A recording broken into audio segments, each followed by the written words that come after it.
Bien, comenzamos entonces nuestra clase para hablando de los derechos de la personalidad. Y para estos efectos voy a principiar por el derecho a la privacidad y a la honra. Voy a repetir algunas ideas y voy a clarificar algunas ideas.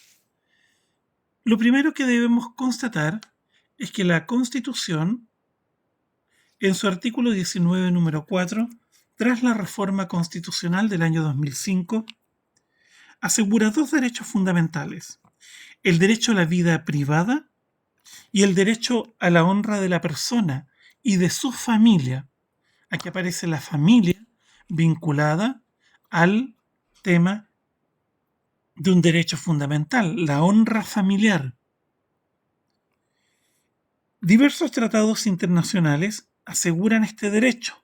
El artículo 17 del Pacto Internacional de Derechos Civiles y Políticos y el artículo 11 de la Convención Americana de Derechos Humanos.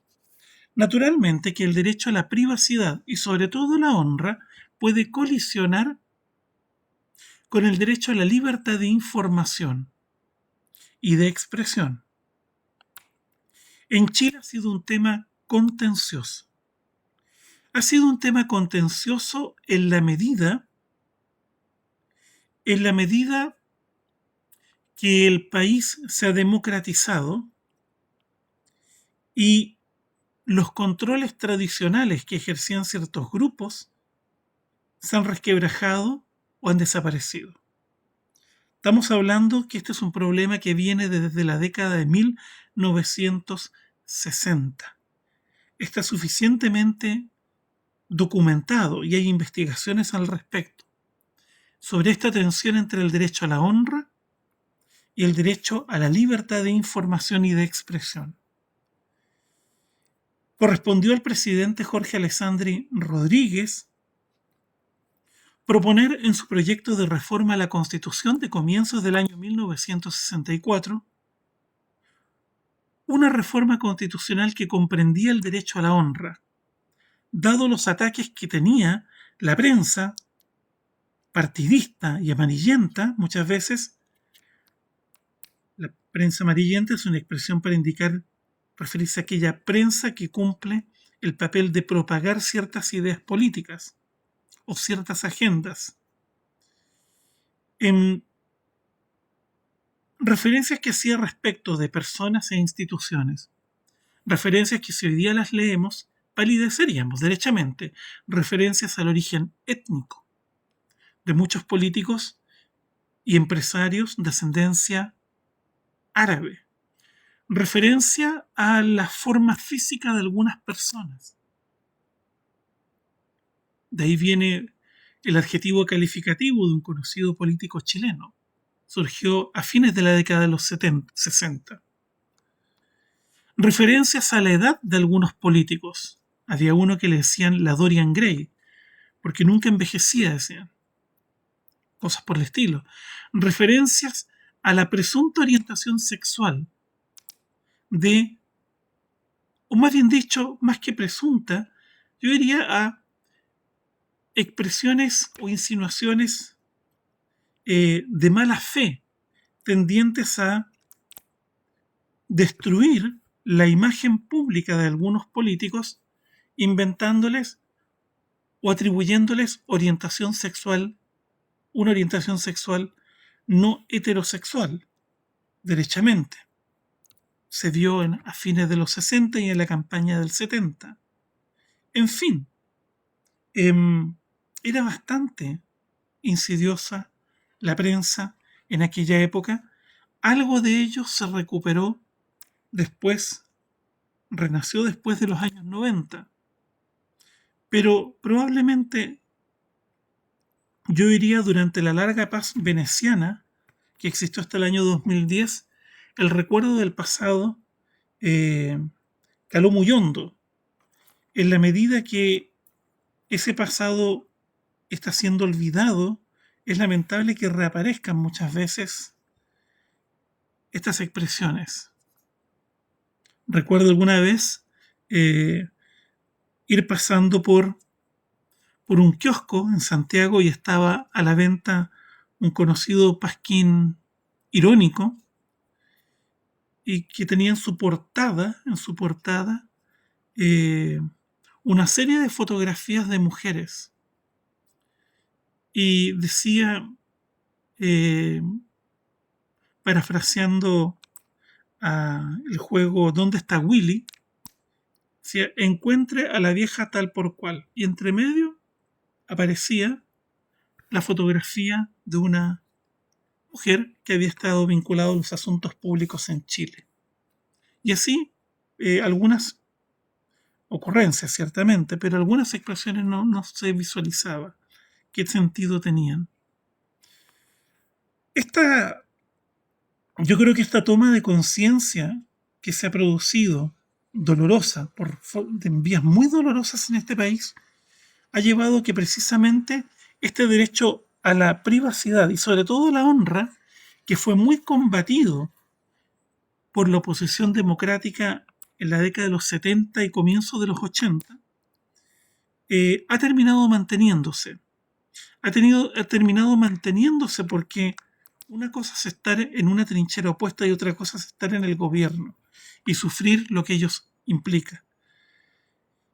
La circunstancia que está anclado este derecho, estos derechos en, sobre todo el derecho a la privacidad, en tratados internacionales, brinda un mayor soporte frente a tendencias intromisivas que hay de parte de quienes quieren eliminar por lo menos el derecho a la honra. Es un tema sumamente complejo, ¿ya? Este derecho a la honra se viola de múltiples formas, asociando imágenes a nombres, usando adjetivos calificativos, etc. Los conceptos de vida privada y de honra han sido precisados por la jurisprudencia. Existe una sentencia de la Corte de Apelaciones de Santiago de los años 80 que es bastante precisa.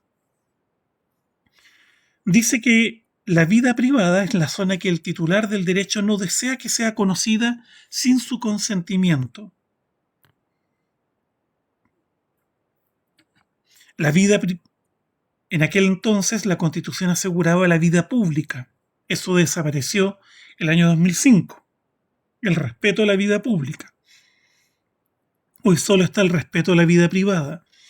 Y esa sentencia del año 2005 decía que la vida pública, el respeto a la vida pública, o la vida pública concretamente, era la que llevaban las personas públicas y de la que conocen los terceros, aún sin su consentimiento, siempre que sean de real trascendencia pública.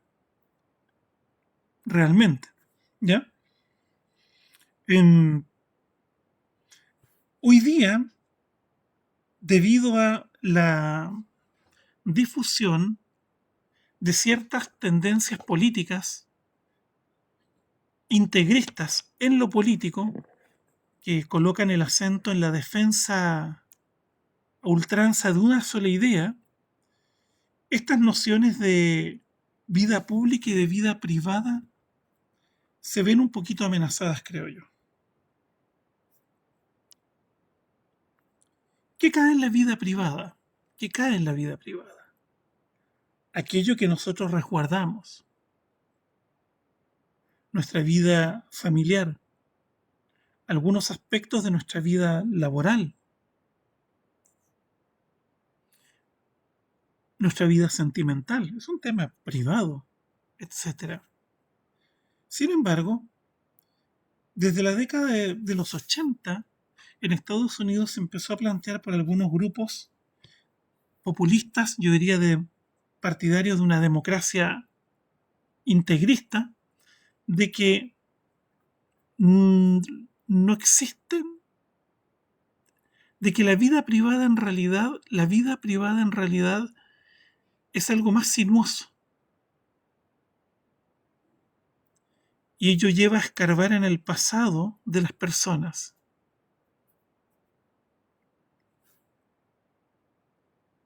Escarbar en el pasado de las personas y puede ser un tema muy delicado, algo que muchas personas quieren resguardar, etc.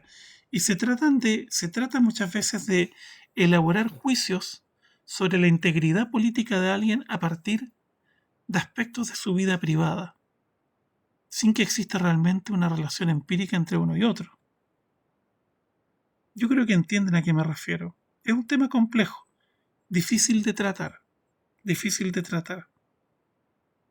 Me refiero a temas estrictamente privados, estrictamente privados.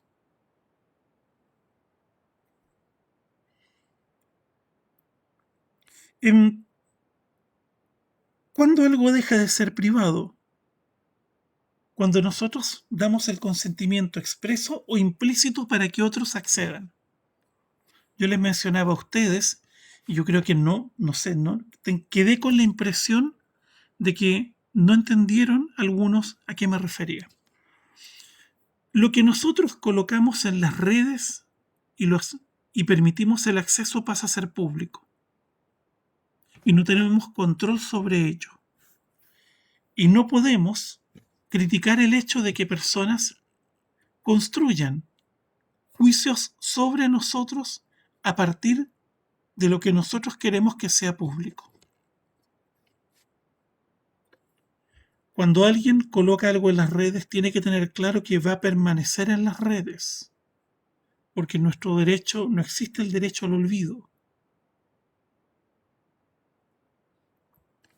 Es muy difícil eliminar algo de la Internet.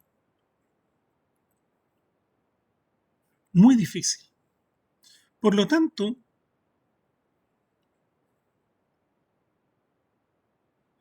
lo que nosotros hacemos público se vincula con nuestra honra, pero no en un sentido subjetivo, sino que en un sentido objetivo. La honra, decía, tiene dos acepciones.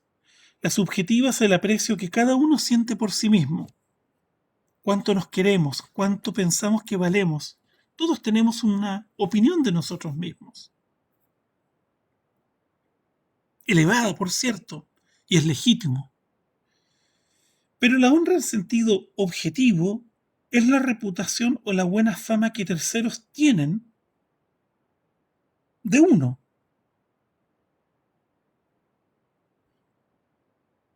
Este es un aspecto amparado por la Constitución, porque el subjetivo, la honra subjetiva, queda en el fuero interno. El sentido objetivo forma parte de la convivencia social. Y esta es la parte que regula el derecho, toda vez que constituye la protección de la dignidad del ser humano. Lo que nosotros hacemos público tiene una incidencia en la reputación que terceros, en la reputación que construimos frente a terceros. Y la Constitución lo que ampara es nuestra buena honra.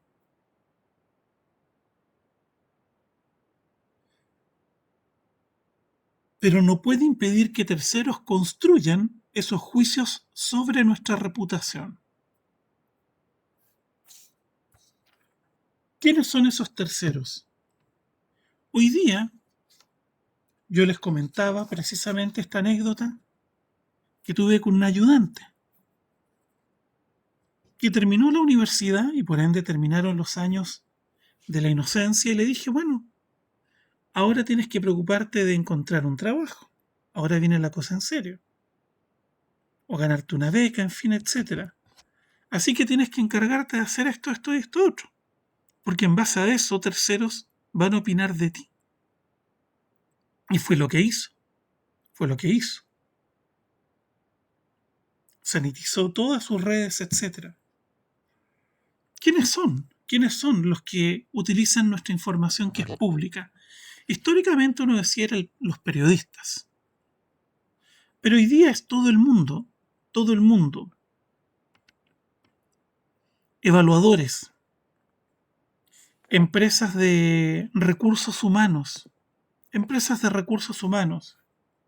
Las empresas de recursos humanos, cuando están evaluando candidatos, no crea usted que van necesariamente a LinkedIn. LinkedIn es una base de datos en que uno coloca las cosas bonitas. es controlada. De verdad que las empresas de recursos humanos buscan la información que está más escondida. Y muchas veces, cuando usted coloca referencias en su currículum, llaman a las referencias y derechamente le piden que les cuenten cosas que podrían ser complejas para el candidato, dada la naturaleza del cargo al que están postulando. Obviamente, si una persona está postulando un cargo de gran responsabilidad fiscal, etcétera, y coloca a alguien de referencia, a esa referencia le van a preguntar rasgos de la personalidad de esa persona. Si les puede hablar fortalezas y debilidades. Porque obviamente los evaluadores no les interesa que llegue alguien mal de la cabeza a un cargo tan delicado, por razones obvias. Usualmente, en las cartas de recomendación estandarizadas, se piden fortalezas y debilidades. Si las cartas no contienen debilidades, generalmente no se consideran, porque es imposible que alguien no tenga debilidades. Todo el mundo, todos tenemos debilidades. Hay una serie de cosas que revelan cuando una recomendación no es sincera. Hay ciertos datitos que uno descubre con los años. Los evaluadores lo saben. Lo saben. En tal sentido, al igual que en las apuestas, no se puede derrotar a la casa. Ellos conocen su negocio. Ellas conocen su negocio. Los psicólogos llaman, evalúan todo. ¿Ya? Revisan las redes de cada uno. Publicaciones, ¿para qué? Para encontrar evidencia de rasgos de la personalidad. En ocasiones quien quiere contratar tiene un perfil y dice yo quiero una persona que tenga estos rasgos. No quiero a alguien que viva quejándose. Bueno, y revisan las redes. Esto lo tienen muy claro en algunas universidades, los estudiantes, fundamentalmente por el roce que tienen. Cosas muy básicas y las manejan para manejar su reputación ante terceros. Así que no se escandalice ni se asuste. Cuando uno coloca algo en la internet, en la web, ya escapó del dominio de uno y el público es dueño de nuestra información. Cada paper, fíjense bien, los profesores, a diferencia de muchas otras personas, los profesores e investigadores estamos obligados a hacer públicos nuestros trabajos y nos sometemos a un tribunal mucho más amplio que aquel al que se somete el común de los abogados. Muchas veces cuando uno analiza los escritos que presentan algunos abogados, uno descubre que suelen ser grandes plagios de obras. Los argumentos son vulgares plagios. Ni siquiera citan a los autores, ni por pudor. Se ve mucho en provincia, menos en Santiago, pero mucho en provincia.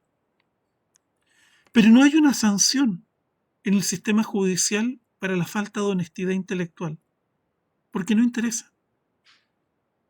Pero esa sanción sí existe en los ámbitos en que se exige honestidad intelectual, como es la profesión académica.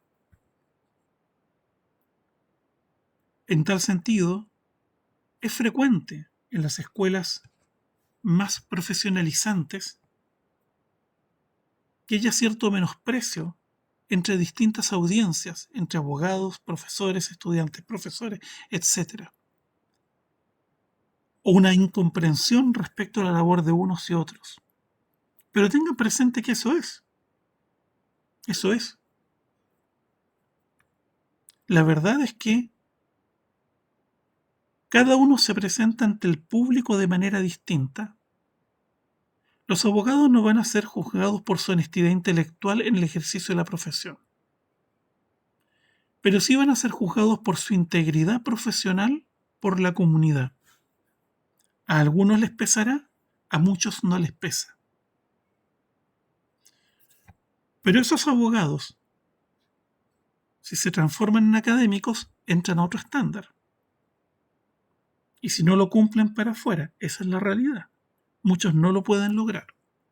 No lo pueden lograr.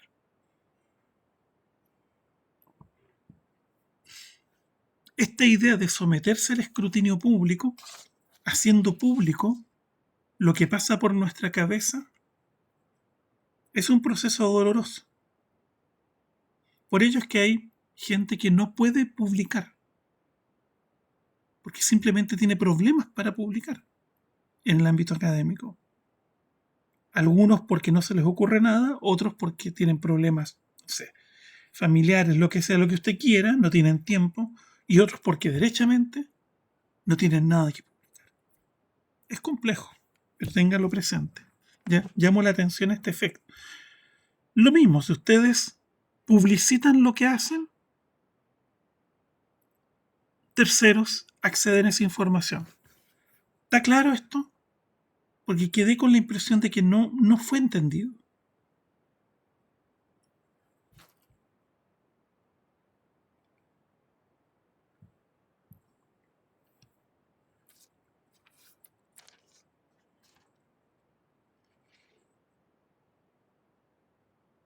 Les vuelvo a preguntar, ¿quedó claro? ¿Quedó claro cuando nosotros cedemos al público aquello que originalmente es privado? Sí, profesor, se entiende. Sí, profesor. Es en este sentido que usted tiene que entender esa frase que yo digo y que repitió su compañera. Si a usted le interesa, si no le interesa, no lo haga. ¿Ya? Las virtudes son públicas, los vicios son privados. A no ser que usted quiera que sus vicios sean públicos. Es su opción. Es su opción. Yo digo vicios, bueno, su vida privada, eso es lo que quiero decir, básicamente. Es delicado porque generalmente hoy día hay una tendencia a publicitar todo. Estoy en un restaurante y la gente, ¡pum!, le toma fotos al plato. Ahí aparece el medio pernil, en fin. Uno diría, bueno, está feliz, es irrelevante. Bueno, es que si uno publicita todo, nada es privado. Un momento familiar. Los momentos familiares son privados, a no ser que usted quiera que sean públicos, que todo el mundo sepa cómo es su familia, en fin. Tal vez yo soy de otra generación, pero es así. Lo que usted publicite de lo que come revela sus hábitos de vida, sus estilos de vida ante terceros. Lo que usted publicite de lo que bebe revela sus estilos de vida. Y eso permite formarse a un tercero, tiempo después, un perfil suyo. Por ejemplo, una persona que practica paracaidismo y que publicita su paracaidismo, sus destrezas de paracaidista. ¿Qué problema podría haber ahí? Si es que vemos un problema.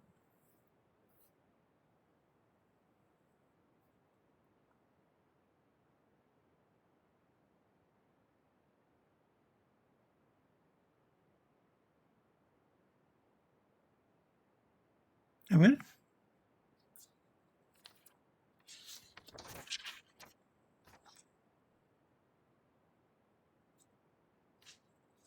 ¿Entienden la pregunta, no?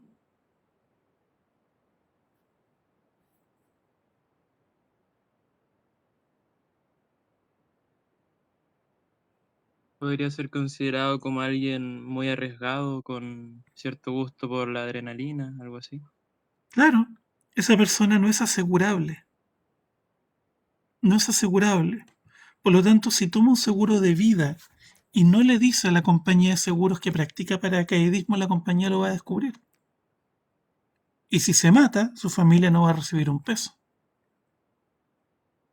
¿Me captan o no?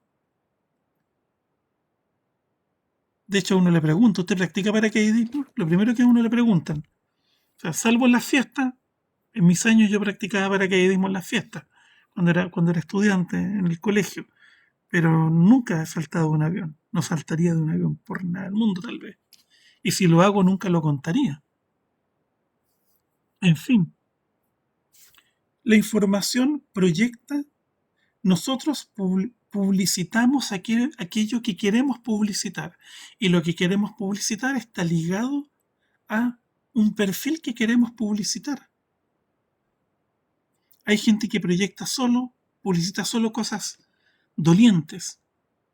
Otra gente publicita cosas esperanzadoras. En fin, ténganlo presente, ya ténganlo presente. No sé si queda claro.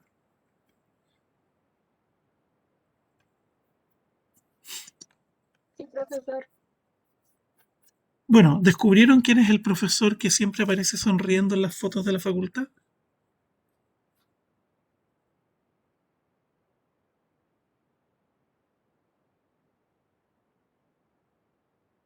¿Lo descubrieron o no?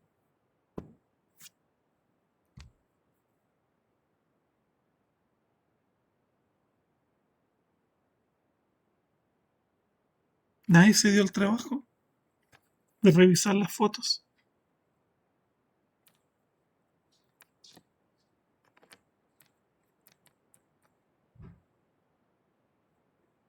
¿Alguna respuesta, alguna reacción, en fin?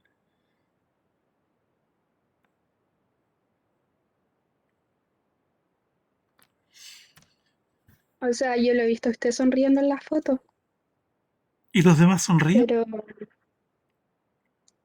creo que he visto una más del profesor Pinochet y a ningún otro más. No sonríen, mis colegas no sonríen. De hecho, somos re pocos los que sonreímos, no sabía que Pinochet sonreía.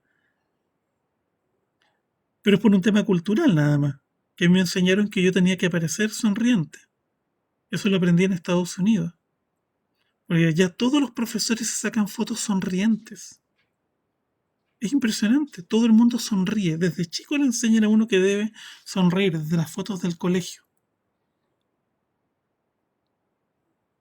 Una vez pregunté, ¿y por qué tiene que uno salir sonriente? Porque indica que eres un individuo estable, equilibrado, que no eres un amargado, me dije. No hay nada probado científicamente, pero parece que funciona.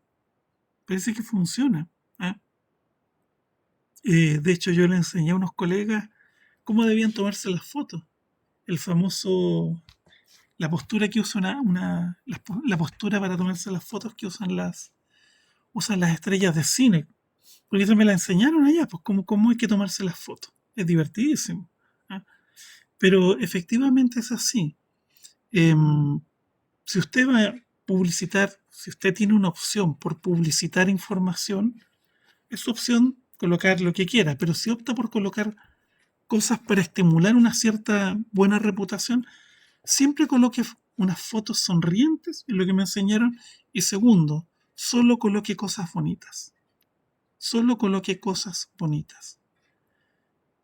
Siempre use buenas palabras para referirse a los demás, siempre alabe a los demás, nunca exprese envidia, amargura, etcétera. Si usted tiene una crítica, la hace llegar por los canales respectivos. Porque todo eso se lee por terceros. Todo eso se lee por terceros. Expresa felicidad. Eso fue lo que me dijeron. Es interesante, no es mala idea. Llegué a esa conclusión. Llegué a esa conclusión con el tiempo que sirve bastante para encontrar trabajo. Curiosamente. Hoy día esto se está difundiendo más en Chile. ¿Ya? Nos ha pegado muy fuerte toda la americanización, de la vida pública y social.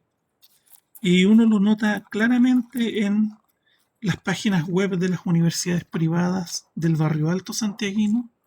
Uno lo nota claramente en la información que difunden los estudiantes de las universidades más prestigiosas de Chile.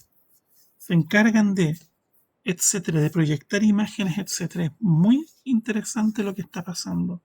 Yo creo que hay un poco de coaching que se les hace al respecto. Así que cuando egresen, tómense estos cursillos que da la universidad de coaching. Son gratuitos.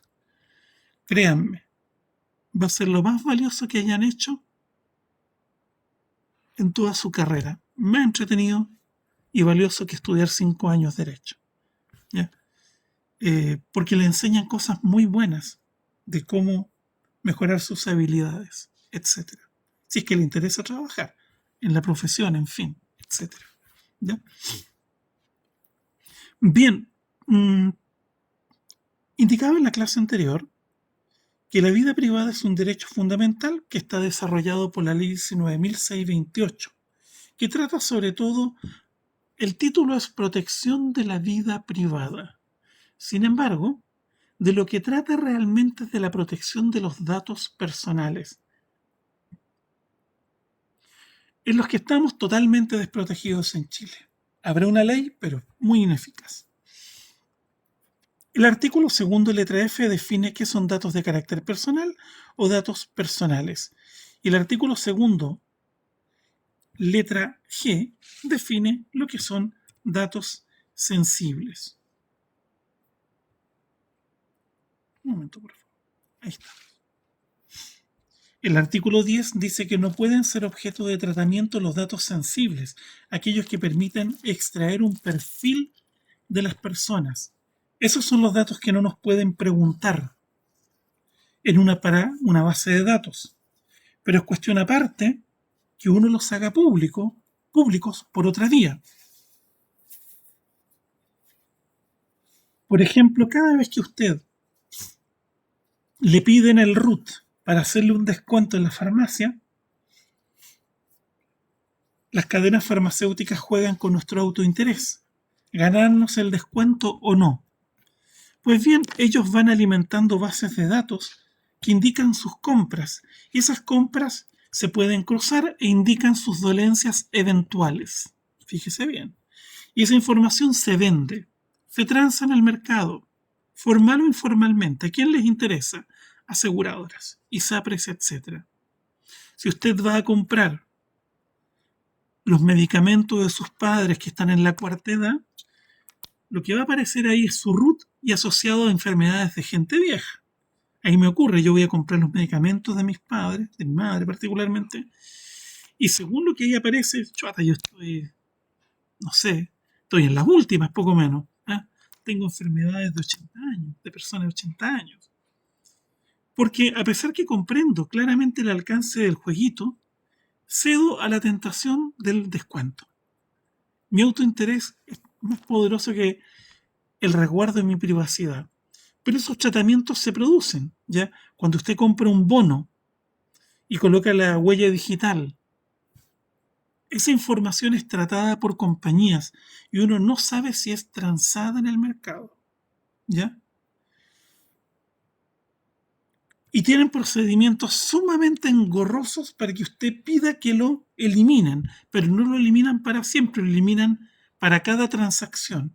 Por lo tanto, en cada caso, usted tiene que mandar carta con notario para que cada compra de bono sea eliminada su huella digital de la base de datos. Es ridículo, ¿ya?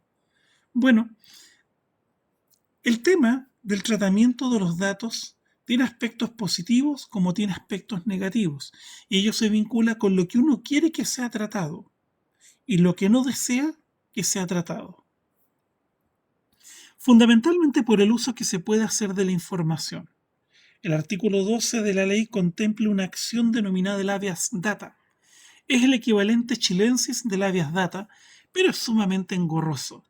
La verdad es que la ley está al debe en este punto, fundamentalmente por la gran oposición que tienen la industria que se dedica al tratamiento de la información. y se plantean los temas más inverosímiles. Por ejemplo, cuando usted compra un pasaje de bus, le piden el RUT. La primera vez le piden el RUT e ingresan su domicilio. Ahí van formando las bases de datos que las empresas de transporte después venden en el mercado. Registro civil. El registro civil vende las bases de datos. Las vende para campañas electorales. También algunas bases de datos las venden el registro electoral. Y a usted le llegan cartas inverosímiles de candidatos que nunca ha escuchado hablar. Ocurre eso.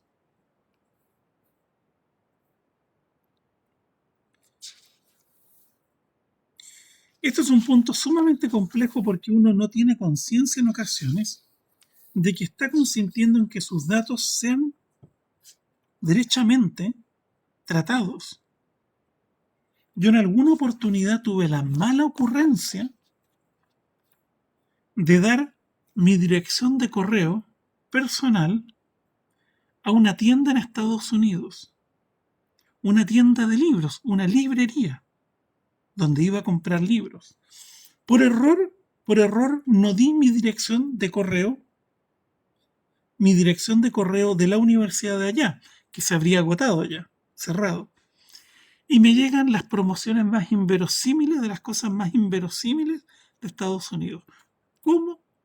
Después caí en ese momento de debilidad en que un estudiante universitario detrás del mesón me pidió si quería dar mi dirección por si es que me podía tocar un descuento. En ese momento de debilidad yo consentí en ser bombardeado por lesera, derechamente. Esa información está asociada a bases de datos. Nuestras direcciones son tratadas incorporadas a bases que se venden. Bueno, el derecho a la vida privada, saliéndonos un poquito ya del tratamiento de los datos, no admite vulneraciones, excepto en ciertos procesos penales, civiles y de familia. En algunos casos puede haber una investigación. En los procesos penales, por ejemplo, en que se ventilan temas vinculados a la vida privada, incesto, bigamia, en procesos civiles por divorcio y en procesos de tuición de menores y alimentos. Por ejemplo, es necesario recopilar alguna información para el proceso decisional. Pero la autoridad, salvo los casos de excepciones legales, no puede infringir esta inviolabilidad de nuestra vida privada. Ahora bien, no hay intromisión en la vida privada cuando está en juego la comisión de otros delitos o de algunos delitos, aparte de bigamia e incesto. Pero en los casos en que se permite esta interferencia legal por acción de la justicia, no se faculta a los terceros para divulgar hechos o informar sobre ellos, las famosas filtraciones indebidas que efectúan muchas veces periodistas. Muchas de las cosas que se dicen en las investigaciones ante el Ministerio Público son accesibles por periodistas, téngalo claro. El concepto de vida privada, como decía en la clase anterior, está vinculado con la intimidad, que es el ámbito en el cual el ser humano y las personas cercanas a nosotros conviven, conversan, aman, viven en general. Por lo tanto, está estrechamente vinculado a la inviolabilidad del hogar. Ahora, no confundamos cosas que hacemos para proteger nuestra inviolabilidad del hogar, por ejemplo, colocar árboles altos para protegernos en el patio, en fin, de otras cosas que se hacen para afirmar el sentido de exclusividad de la propiedad, por razones de seguridad ciudadana, como por ejemplo la construcción de cercas o cercos divisorios en los jardines de muchos barrios modernos. Es horrendo. Los barrios modernos, generalmente de altos ingresos, se suelen construir sin cercos divisorios en los jardines, porque copian el modelo que existe en países del primer mundo. Pero lamentablemente nos falta el vecino que construye en medio el cerco y jodió el barrio, derechamente, sobre pretexto que le van a entrar a robar, en fin, etcétera. Lamentablemente es un tema difícil de tratar en este país. Pero el concepto de inviolabilidad no se ve afectado por la existencia o no de cercos en los jardines, derechamente. El concepto de inviolabilidad de la vida privada y del hogar es un concepto que está más asociado, yo diría, a concepciones culturales del respeto de nuestra individualidad. Por lo anterior es que la interceptación de comunicaciones y el grabado de imágenes de actos que caen en la esfera de la privacidad sin consentimiento o sin conocimiento del afectado vulneran este derecho, como lo dijo la Comisión de Estudios de la nueva Constitución. Pero ojo, tengamos presente que lo que cae en la esfera de la vida privada supone que nosotros resguardemos esa vida privada. Cosas que ocurren al interior del hogar, pero que son expuestos hacia el exterior, porque todo el mundo las puede ver. No caen, yo creo, en esa privacidad. No hay nada que alegar. No hay nada que alegar. Lo que se hace a vista y paciencia de los demás implica un consentimiento implícito para su conocimiento y divulgación.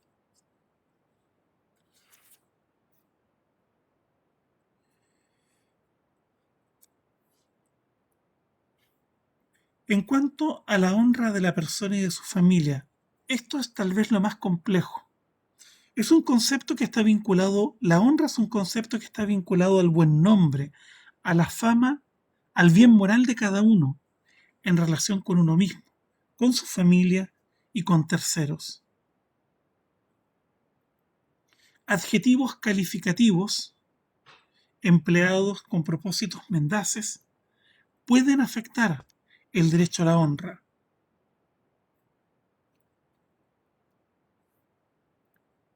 Expresiones que se divulgan a través de mensajes de WhatsApp, referencias a personas, profesores, etc., indican una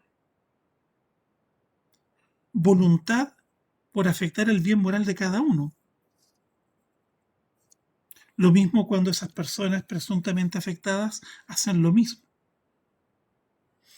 Reitero, la honra es el buen nombre, fama y bien moral. Se supone que es un derecho inherente a todas las personas. Ahora, en el caso concreto, habrá que ver si esa persona realmente se comportó de manera que se pueda honrar su buen nombre. ¿Cuál sería, por ejemplo, la honra de Al Capone? Es una buena pregunta que yo me hago.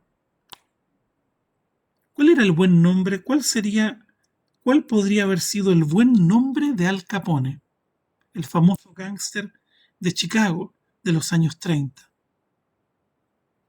que aparece en todos los dibujos animados de los años 70, aparece en un montón de películas? Esos son temas que tendrán que resolver los jueces. ¿Existe el buen nombre?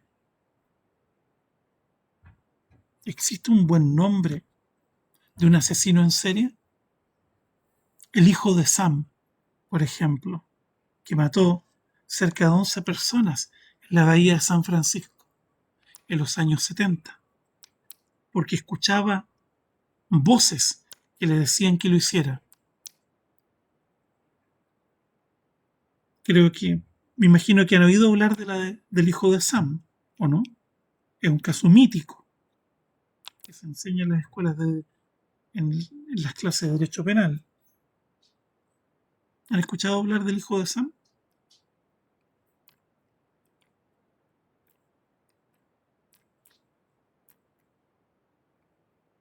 Yo no, que recuerde, profesor. Hay una serie de películas inspiradas en este caso. Hay unas películas de Clint Eastwood, como Harry el Sucio, en que persigue a un victimario de estas características en San Francisco, un asesino en serie. Bueno, en todas las películas de Harry el Sucio, por lo menos en la mitad, Harry, Clint Eastwood, persigue asesinos en serie. Todos tienen en particular esto. Se pasan películas, escuchan voces. Uno de estos casos es muy célebre para el derecho procesal porque dio origen a lo que se denominan las defensas Twinkie. La defensa Twinkie es un estilo de defensa procesal que se emplea en el juicio por jurados en Estados Unidos. Se trató de un asesino en serie que decía que escuchaba voces que le ordenaban asesinar. Las pericias psiquiátricas indicaron que el individuo no era loco, no era demente, estaba perfectamente cuerdo. Y su abogado, desarmado, ya no tenía nada que alegar, invocó la defensa Twinkie. Así se dio en llamar. La defensa Twinkie consistía en lo siguiente. Mi cliente era adicto a comer Twinkies. Los Twinkies que aparecen ahí en un par de películas de Tierra de Zombies, Nomadland, Tierra de Zombies, donde uno de los protagonistas está desesperado por comer Twinkies, son el equivalente a las rayitas. El abogado había leído que las rayitas, los Twinkies, son muy famosos en Estados Unidos, los Twinkies, traían en la crema una sustancia que en algunas personas había tenido reacciones adversas. En alguna revista charlatana de medicina, como muchas que existen, leyó que esto podía producir en ciertas concentraciones alucinaciones. Y él dijo, bueno, mi cliente consume Twinkies en exceso. Efectivamente, el individuo consumía Twinkies en exceso. Y, por lo tanto, la pericia psiquiátrica podrá decir de que no está loco, pero él tiene alucinaciones como consecuencia de comer Twinkies. Y de ahí surgió la idea, no voy a decir el resultado del juicio, pero de ahí surgió, los profesores de Derecho Procesal de Litigación acuñaron el término defensa Twinkie, que indica que cuando ya todo está perdido en términos psiquiátricos hay que buscarle alguna adicción ridícula al cliente. No es el único tipo de defensa procesal que existe en ese país. Tengan la certeza que en Chile también se usa la defensa Twinkie. Una defensa célebre, una estrategia de litigación célebre en ese país, y que también cuando fui abogado integrante me tocó escucharla, me acordé inmediatamente, es la defensa Chewbacca, que hace alusión a Chewie. Chewbacca, el protagonista, el mono peludo de 2 metros casi de la Guerra de las Galaxias. La defensa Chewbacca es una defensa incoherente y que carece de sentido, y que proviene de un episodio eh, de unos dibujos animados que salen creo que en el Comedy Central, unos dibujos animados bastante cáusticos que salen, que uno de los protagonistas tiene que asumir la defensa de otro de los protagonistas de los dibujos animados, y como abogado improvisado monta una defensa incoherente y aparece ahí explicándole al jurado en un pizarrón un diagrama de los eventos, y entre medio dibuja Chewbacca y termina diciendo, en consecuencia mi cliente es inocente. Eso se inspiró en un juicio real que hubo en Estados Unidos, el juicio de O.J. Simpson, en que el abogado, la defensa era totalmente incoherente, pero termina sosteniendo, un diestro abogado, que a pesar de ello hay que absolverlo. Johnny Cochran, el abogado Jay Simpson, no usó Chewbacca, pero estos dibujos animados copiaron la defensa de él y le agregaron a Chewbacca. Y de ahí los profesores de procesal comenzaron a hablar de la defensa de Chewbacca, que es el alegato de clausura que se hace ante el jurado, que reúne muchas cosas incoherentes y simplemente termina diciendo: mi cliente debe ser absuelto. Bueno, nunca les van a contar de esto en la escuela de Derecho, por si acaso, se los aseguro. Nunca les van a contar que existen este tipo de defensa. Pero cuando sean abogados, acuérdense de mí, porque van a encontrar abogados, colegas, abogadas, colegas, que van a montar este tipo de defensa. Una defensa Twinkie, quizá ustedes lo tengan que hacer como defensor en un caso que no hay ni nada que hacer, o bien, como defensor penal, una defensa Chewbacca. Hay otras defensas, la defensa de King Kong, etcétera, pero no me voy a referir a ello.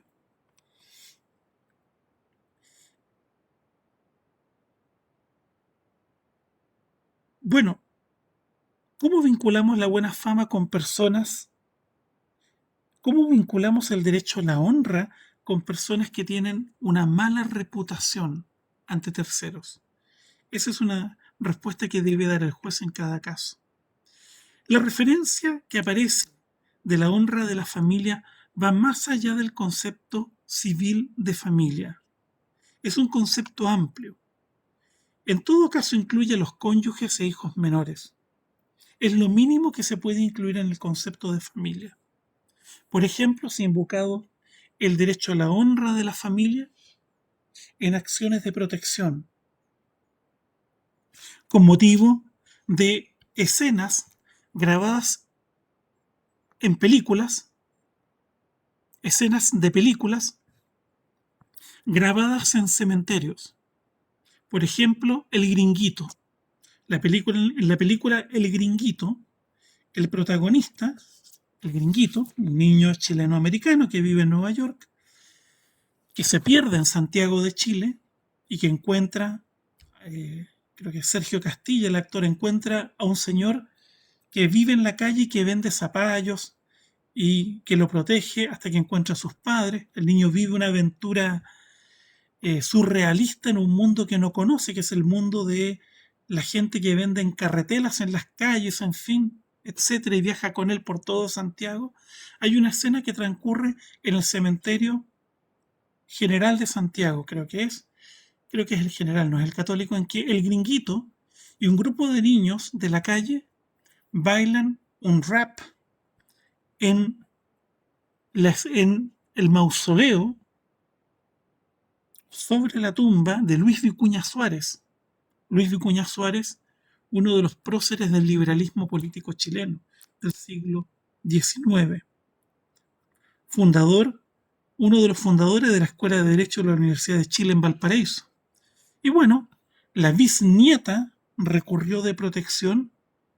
Ya la película se estaba exhibiendo, pidiendo que se prohibiera la exhibición o se eliminara la escena, porque afectaba la honra de su familia. La acción fue interpuesta, pero fue rechazada. Probablemente no se pudo vincular esa escena con una afectación de la honra, en la medida que no había mayor expresión sobre la honra del señor Vicuña Suárez.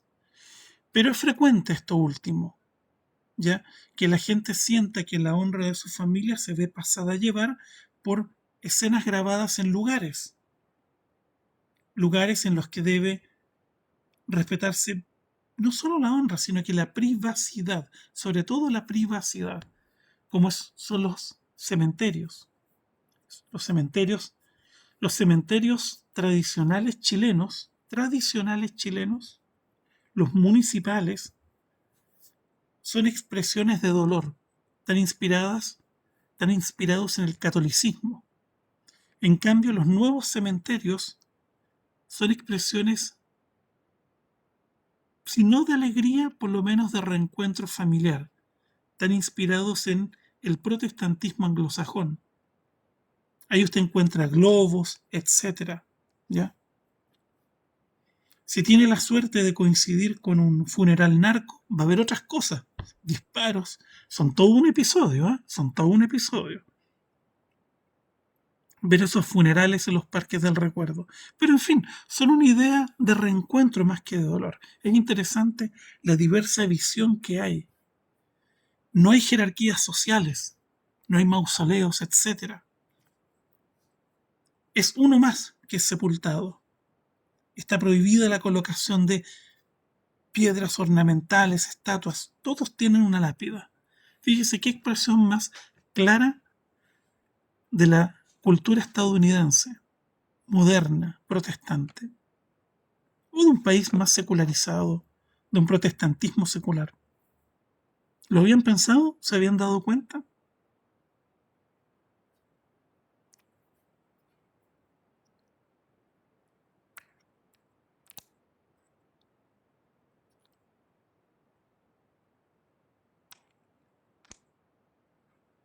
Yo al menos no, profesor. Los cementerios municipales, los más antiguos en las ciudades, además tienen una expresión de la estructura social. Un colega me decía, me preguntaba, un profesor de facultad, ¿cómo sabes tú quién es quién en tantas ciudades? En tu ciudad. Bueno, por un lamentable accidente me tocaba ir a todos los funerales familiares cuando niño. Y como muchacho curioso, observador, buena memoria, se me grababa todo.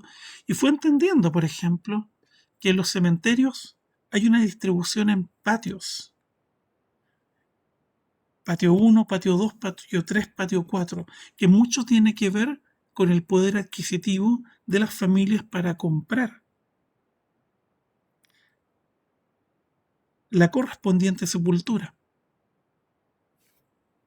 Por eso es que generalmente en los cementerios antiguos, el primer patio que queda más cercano a la calle suele tener todos los mausoleos y las tumbas más grandes. Suelen ser las familias más pudientes de la época. Y la gente más humilde iba siendo sepultada en los últimos patios. O sea, hasta en eso, existía estratificación social. Ni siquiera para morirse uno podía escapar de falecer en este país. Es divertidísimo. Si usted visita los cementerios, observe el cementerio de Playa Ancha, el cementerio de Playa Ancha en Valparaíso, el cementerio de Miramar, de la playa Miramar en Viña del Mar. Uno va recorriéndolo y va advirtiendo inmediatamente la estratificación social. No me refiero a los cementerios de disidentes porque responden a otra lógica.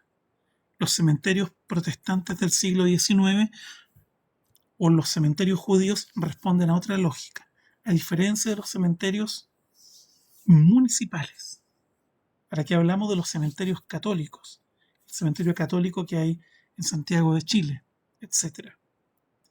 Profesor, Bueno, ¿y eso pasa en todos los países que tienen, o sea, en todos los cementerios municipales, en todos los países? ¿O solamente acá en Chile o Latinoamérica? no podría opinar sobre otros países, pero tengo la sospecha que sí. Ya. Nosotros tenemos nosotros tenemos más en común con los peruanos por el patrón de población que tenemos que con los argentinos, por lo que no me extrañaría que en Perú fuera igual. Pero por lo menos los cementerios municipales chilenos suele ser así. Revisen, créanme, es interesante ver estos detalles porque revelan la sociedad que va perdiéndose. Los nuevos cementerios indican una sociedad que es mucho más igualitaria. Ese igualitarismo se ha producido, y lo dijeron los sociólogos conservadores en los 50, por la difusión de la riqueza. Riqueza no individual, sino social, sea vía crédito, lo que usted quiera. Es interesante que el acceso a recursos económicos nos va haciendo más iguales y se pierden las jerarquías.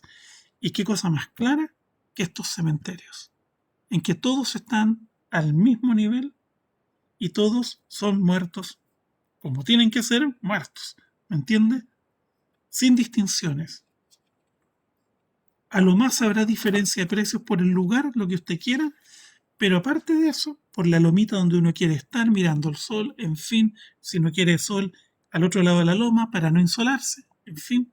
Pero al final del día, todos están al nivel del piso y tienen la misma lápida. Es interesantísimo. Y la pregunta que yo me hago es: ¿por qué diablos los gobiernos locales no emprendieron eso? No hicieron algo por el estilo para la nueva sociedad chilena que tenemos. Bien, el concepto de la honra de la familia no es un concepto que esté suficientemente desarrollado en Chile, insisto. ¿Por qué? Porque es en relación con la familia donde pueden verse las mayores colisiones con la libertad de expresión. Por otro lado, también debemos reconocer que la honra de la familia es un concepto extraño. La honra de la persona tiene harto sentido, pero de la familia es un concepto extraño que responde a circunstancias políticas del pasado. Las referencias desdorosas que se hacían a familias, por ejemplo, de empresarios textiles, todos procedentes del Medio Oriente, en la prensa principal chilena, la prensa de izquierda, la prensa de derecha, etc. Entre los años 50 al 73 era frecuente que se refiriesen en esos términos a personas que tenían una ascendencia que no correspondía a la mayoría de la población, como inmigrantes. Este concepto de honra de la familia de alguna forma yo creo que va quedando atrás en la medida que la movilidad social va derribando ciertas barreras que provenían del sistema de estratificación social. Las familias van cambiando, van subiendo, van bajando, las herencias familiares van disminuyendo. La sociedad de los latifundistas ha quedado en el pasado. Hoy día los latifundistas son empresas, no son personas. Probablemente este es un concepto que debiera ser revisado y sacado de la Constitución, porque no responde a un Chile más fluido como el que estamos viviendo. Por lo demás, la familia cada vez es más nuclear, cada vez tiene conformaciones distintas. Se habla en Chile, fíjense bien, se habla de fortunas familiares. Lo hace la prensa, y la prensa lo hace por ignorancia muchas veces. Recuerdo que una vez le preguntaron a un señor de un grupo empresarial chileno cómo afectaba el negocio que iban a hacer, la venta de ciertos activos, a los activos de su familia. Y él respondió extrañado y dijo: mire, la verdad que no tenemos activos de familia.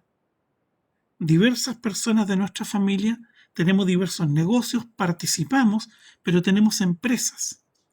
Pero no tenemos no tenemos un patrimonio de toda la familia. Cada uno tiene patrimonios distintos. Muchos de los patrimonios familiares de que se hablan son invenciones por la imposibilidad de referirse en realidad a lo que son grupos empresariales, que es algo moderno.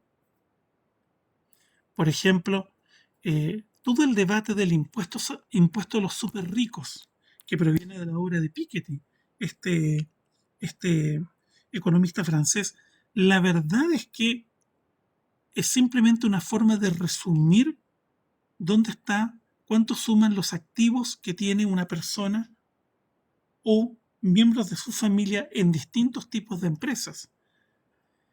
Pero no es propiedad de la persona, es propiedad de la empresa. Por lo tanto, hay mucho de invención, hay mucho, yo diría, de simplificación de algo que de suyo en economía es muy complejo. Muy complejo. Honra de la familia, un concepto complejo en los tribunales. Honra de la persona es algo que es más fácil de asir, excepto en los casos de las personas que han hecho del delito una forma de vida. Se puede injuriar, se puede cometer injuria respecto de una persona que ha hecho del delito su estilo de vida. Discutible, el exceptio veritatis permitiría probarlo, de que uno no ha mentido. Hay figuras penales que cautelan la honra de la persona. La injuria, que es la atribución de cualidades no constitutivas de delito respecto de ciertas personas. Y la calumnia, que es la imputación de delitos falsos a personas.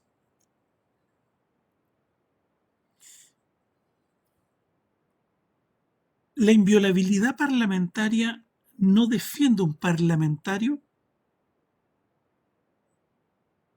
de la prosecución penal en caso que cometa delito de injuria y calumnia en el desempeño de sus funciones en sesiones de sala o de comisión.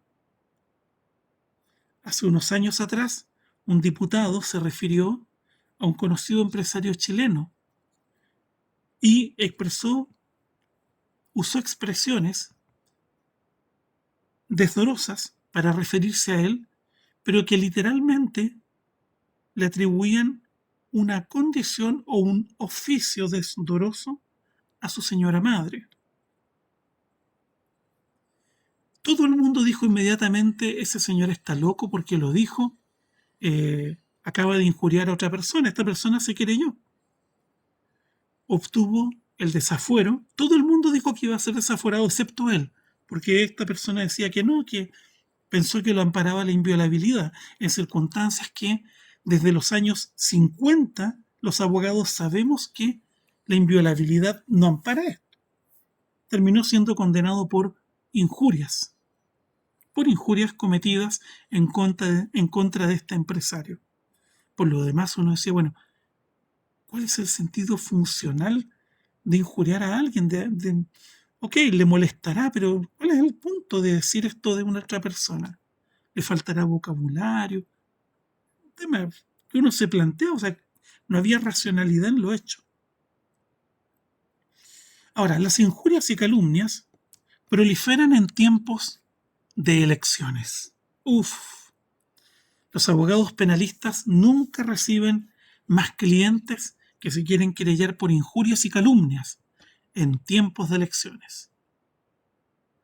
¿Por qué? Porque se profieren expresiones respecto de otros contrincantes que pueden ser interpretadas por él o ella, el contrincante o la contrincante, en términos desdorosos para su honra.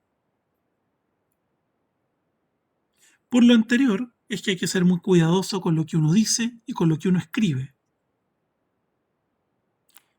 Es frecuente que a uno le traten de hacer pisar el palito. Es frecuente que cuando uno dice, bueno, la verdad esta persona no ha hecho lo que dice que ha hecho, una crítica, esa persona diga, bueno, me acusas de mentiroso, en el fondo trata de hacerlo a uno pisar el palito.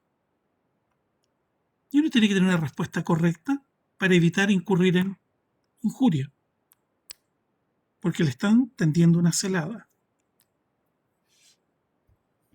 También la honra se resguarda en el ámbito del trabajo.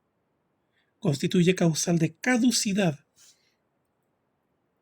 del contrato de trabajo el empleo de expresiones desdorosas en el ámbito laboral en contra del empleador u otros trabajadores. Como asimismo, por parte del empleador.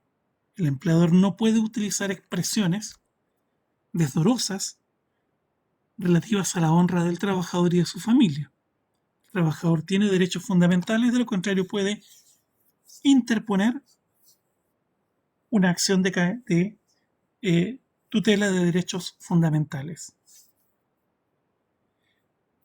En general, quiero ser sumamente honesto en esto, las empresas establecidas profesionales velan profundamente por esto. Hay malos empleadores, usualmente empresas pequeñas, en que no se resguarda debidamente este aspecto. Pero en general, dentro de lo que son pequeñas, medianas y grandes empresas, hay clara conciencia de esto y el empleador no anda usando adjetivos calificativos, como tampoco los trabajadores. ¿Por qué? Porque se resguarda el aspecto funcional, ante todo.